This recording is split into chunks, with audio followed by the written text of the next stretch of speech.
Welcome, my darlings. Make yourself comfortable, and I have a tale to tell you.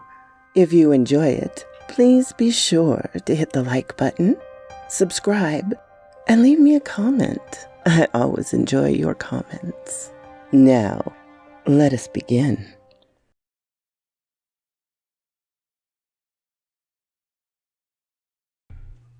My darlings, as school has started in most places, and summer is on the wane, I bring you a story from HP Lovecraft to commemorate the dying summer, if you will.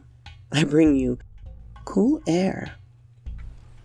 You ask me to explain why I'm afraid of a draught of cold air, why I shiver more than others upon entering a cold room and seem nauseated and repelled when the chill of evening creeps through the heart of a mild autumn day.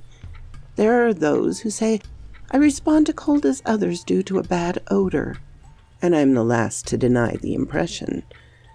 What I will do is to relate the most horrible circumstances I have ever encountered, and leave it to you to judge whether or not this forms a suitable explanation of my peculiarities.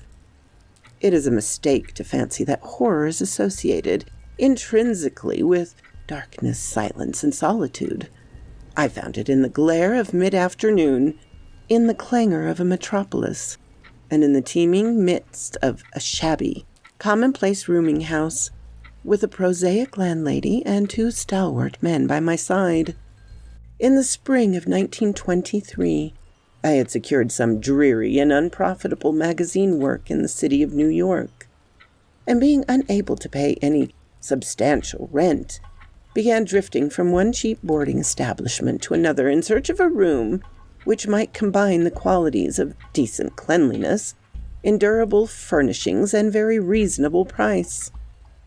It soon developed that I had only a choice between different evils, but after a time I came upon a house in the West 14th Street, which disgusted me much less than the others I had sampled.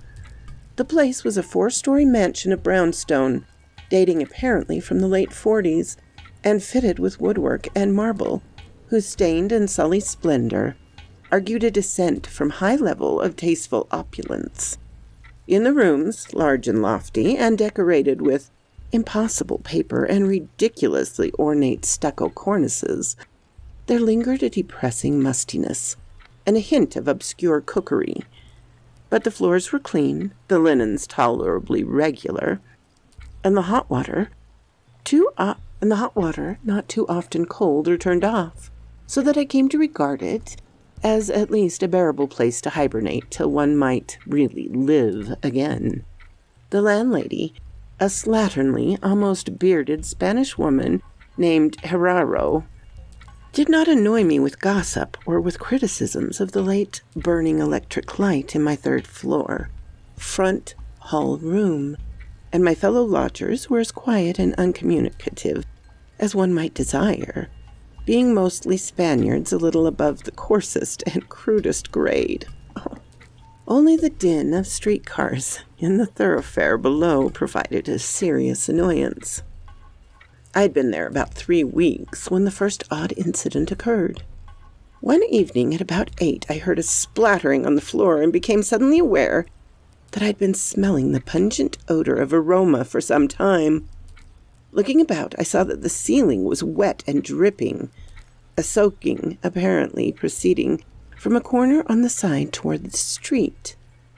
Anxious to stop the matter at its source, I hastened to the basement to tell the landlady, and was assured by her that the trouble would quickly be set right. "Dr. Munzo," she cried as she rushed upstairs ahead of me, "he have spilled his chemicals. He's too sick for doctor himself. Sicker and sicker all the time. But he will not have no other for help. He is very queer in his sickness. All day he take funny-smelling baths, and he cannot get excite or warm. All his own housework he do. His little room are full of bottles and machines. He do not work as doctor. but he was great once. My father in Barcelona have heard of him, and only just now he fix an arm of the plumber that get hurt of a sudden. He never go out, only on roof, and my boy Esteban, he bring him his food and laundry, and medicines and chemicals. My God, the sal ammoniac the man use for keep himself cool. Mrs. Harrow disappeared up the staircase to the 4th floor, and I returned to my room. The ammonia ceased to drip, and as I cleaned up what had spilled and opened the window for air, I heard the landlady's heavy footsteps above me. Dr. Munoz I had never heard, save for certain sounds as of some gasoline-driven mechanism.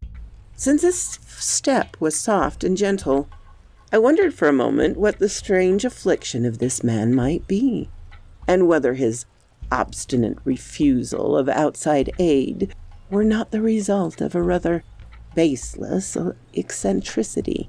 There is, I reflect tritely, an infinite deal of pathos in the state of an eminent person who has come down in the world.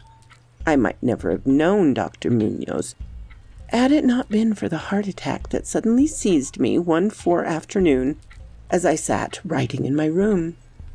Physicians had told me of the dangers of those spells, and I knew that there was no time to be lost. So remembering what the landlady had said about the invalid's help of the injured workman, I dragged myself upstairs and knocked feebly at the door above mine. My knock was answered in good English by a curious voice, some distance to the right, asking my name and business. And these things being stated, there came an opening of the door next to the one I had sought.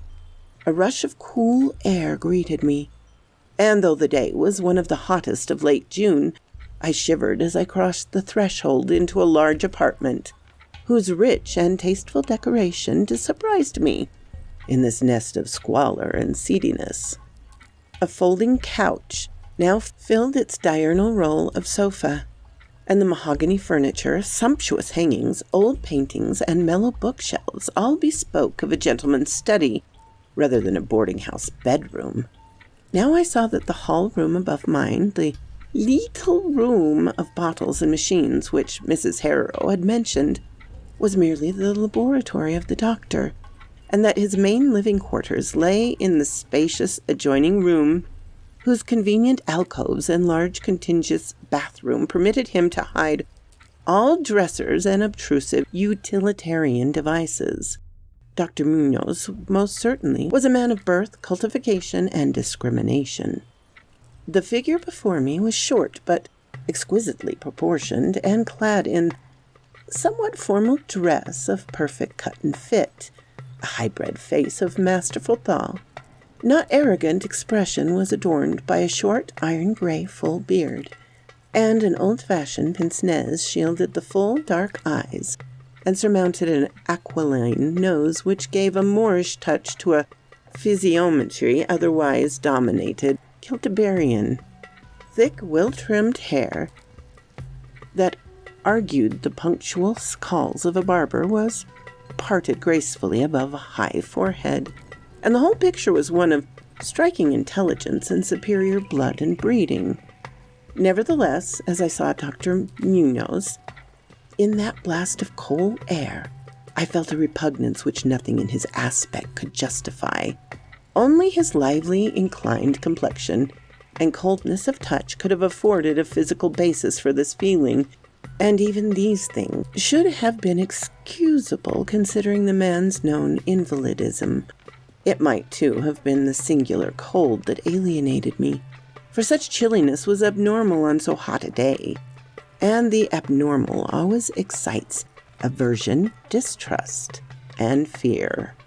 But repugnance was soon forgotten in admiration, for the strange physician's extreme skill at once became manifest.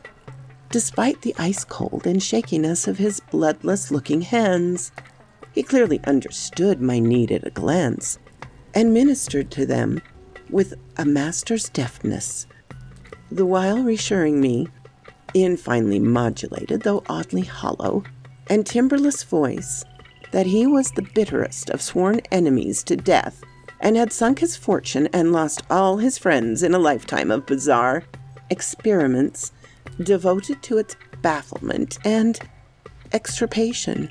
Something of the benevolent fanatic seemed to reside in him, and he rambled on almost garrulously as he sounded my chest and mixed a suitable draught of drugs fetched from the smaller laboratory room.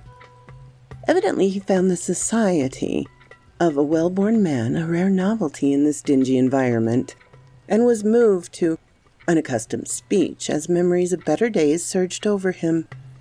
His voice, if queer, was at least soothing, and I could not even perceive that he breathed as the fluent sentences rolled urbanely out. He sought to distract my mind from my own seizure by speaking of his theories and experiments, and I remember his tactful consoling me about my weak heart by insisting that will and consciousness are stronger than organic life itself, so that if a bodily frame be but originally healthy and carefully preserved, it may, through a scientific enhancement of these qualities, retain a kind of nervous animation despite the most serious impairments, defects, or even absences in the battery of specific organs. He might, he half-jestingly said, someday teach me to live, or at least to possess some kind of conscious existence, without any heart at all. For his part, he was afflicted with a complication of maladies requiring a very exact regimen, which included constant cold. Any marked rise in temperature might, if prolonged, affect him fatally, and the frigidity of his habitation, some 55 or 56 degrees Fahrenheit, was maintained by an absorption system of ammonia cooling. The gasoline engine, whose pump I had often heard in my own room below, relieved of my seizures in a marvelously short while. I left the shivering place a disciple and devotee of the gifted recluse. After that I paid him frequent, overcoated calls, listening while he told of secret researches and almost ghastly results, and trembling a bit when I examined the unconventional and astonishingly ancient volumes on his shelf. I was, evidently I may add, almost cured of my disease for all time by his skillful ministrations. It seems he did not scorn the incantations of the medievalists, since he believed these cryptic formulae to contain rare psychological stimuli, which might conceivably have singular effect on the substance of a nervous system from which organic postulations had fled. I was touched by his account of the aged Dr. Torres of Valencia, who had shared his earlier experiments with him through the great illness of 18 years before, whence his present disorder proceeded. No sooner had the veritable practitioner saved his colleague than he himself succumbed to the grim enemy he had fought. Perhaps the strain had been too great, for Dr. Munoz made a whispering clear, though not in detail, that the methods of healing had been most extraordinary, involving scenes and processes not welcomed by elderly and conservative gallants. As the weeks passed, I observed with regret that my new friend was indeed slowly but unmistakably losing ground physically. As Mrs. Harrow had suggested, the livid aspect of his countenance was intensified. His voice became more hollow and indistinct. His muscular motions were less perfectly coordinated, and his mind and will displayed less resilience and initiative. Of this sad change he seemed by no means unaware, and little by little, his expression and conversation both took on a gruesome irony, which restored in me something of a subtle repulsion I had originally felt. He developed strange caprices, acquiring a fondness for exotic spices and Egyptian incense, till his room smelled like the vault of a sepulchred pharaoh in the Valley of Kings. At the same time, his demand for cold air increased, and with my aid he amplified the ammonia piping of his room and modified the pumps and fed his refrigerating machine until he could keep the temperature as low as 34 or 40, and even 28. The bathroom and laboratory, of course, being less chilled, in order that water might not freeze and that the chemical processes might not be impeded. The tenant adjoining him complained of the icy air from around the connecting door, so I've helped him fit heavy hangings to obviate the difficulty. A kind of growing horror of outro and morbid cast seemed to possess him.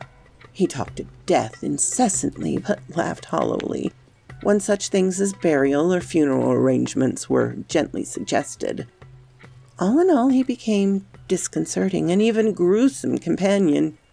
Yet in my gratitude for his healing, I could not well abandon him to the strangers around him, and was careful to dust his room and attend to his needs each day.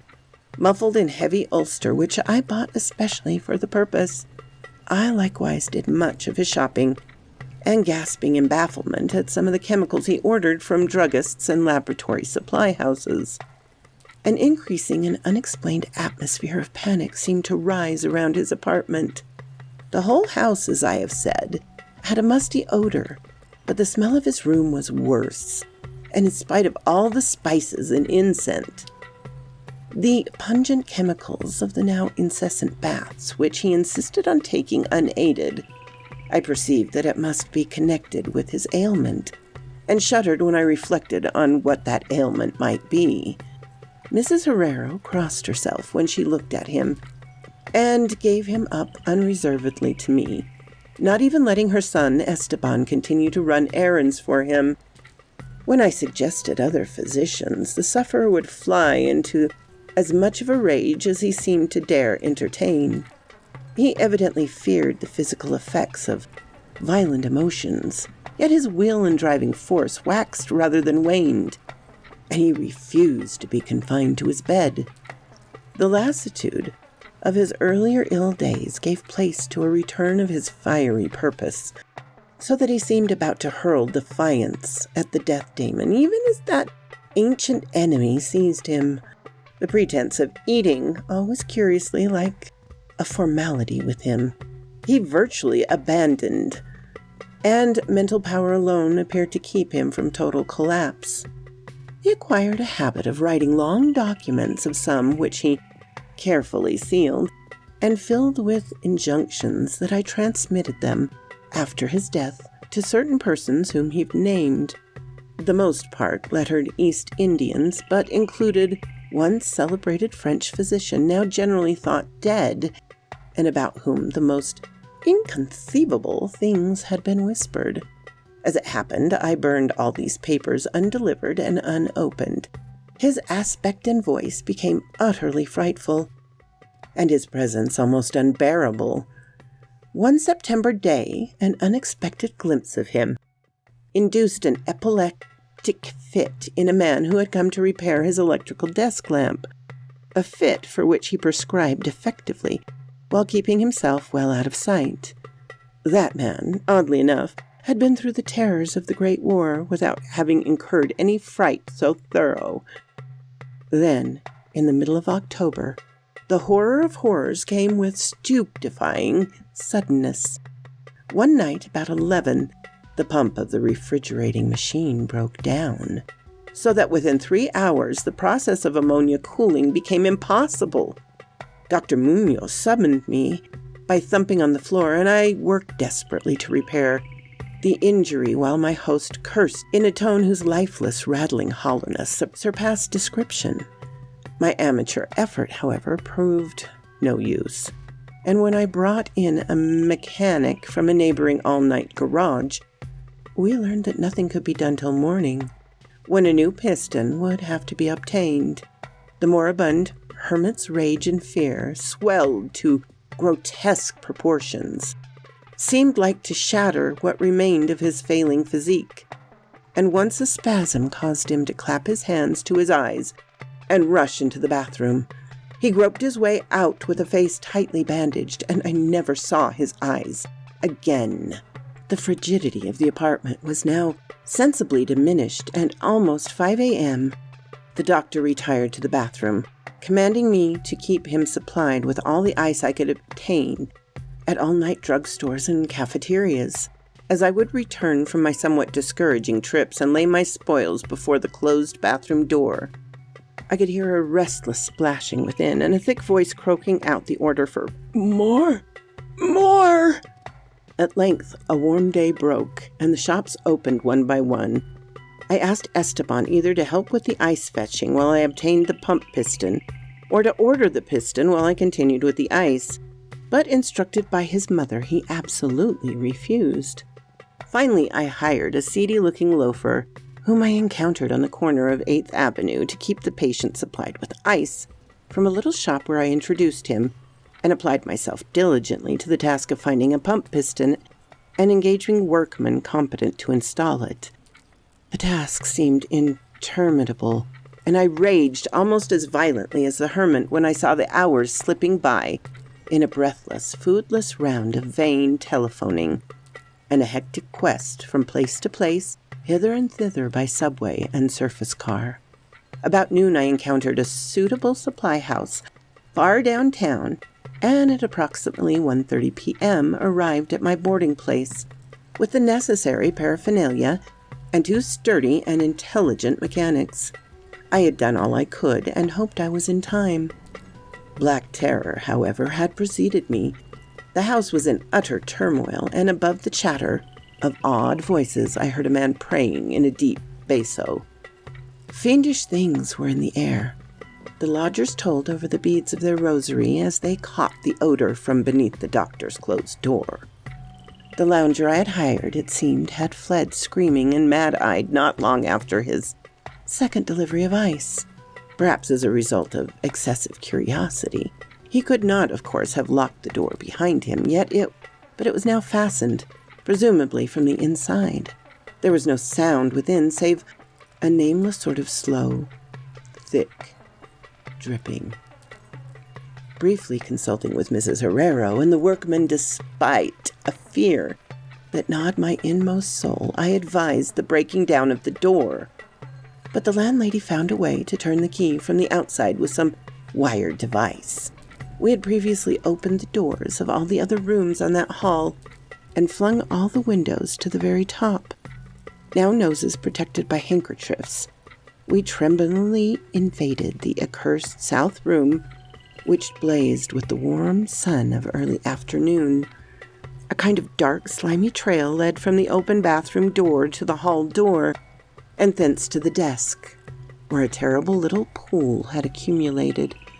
Something was scrawled there in pencil in an awful blind hand, on a piece of paper hideously smeared as though by the very claws that traced the hurried last words. Then the trail led to the couch and ended unutterably. What was or had been on the couch I cannot and dare not say here, but this is what I shiveringly puzzled out of the stickily smeared paper before I drew a match and burnt it to a crisp.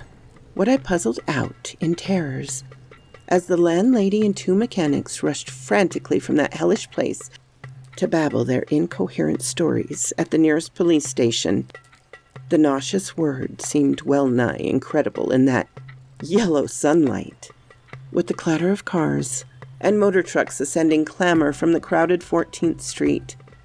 Yet I confess that I believed them then. Whether I believe them now, I honestly don't know. There are things about which it is better not to speculate. And all I can say is that I hate the smell of ammonia and grow faint at a draught of unusual cold air. The end, ran that noisome scrawl, is here. No more ice. The man looked and ran away. Warmer every minute. And the tissues can't last. I fancy you know what I said about the will and the nerves and the preserved body after the organs ceased to work. It was a good theory, but I couldn't keep up indefinitely. There was a gradual deterioration I had not foreseen. Dr. Torres knew, but the shock killed him. He couldn't stand what he had to do. He had to get me in a strange, dark place where he minded my letter and nursed me back. And the organs would never work again. It had to be done my way. Artificial preservation. For you see, I died that time, 18 years ago. So quoth this raven. What? You're still here after the whole story? I really appreciate that, darlings. Please hit the like button and subscribe if you haven't. And I always love to hear from you. Have a glorious day, my darlings.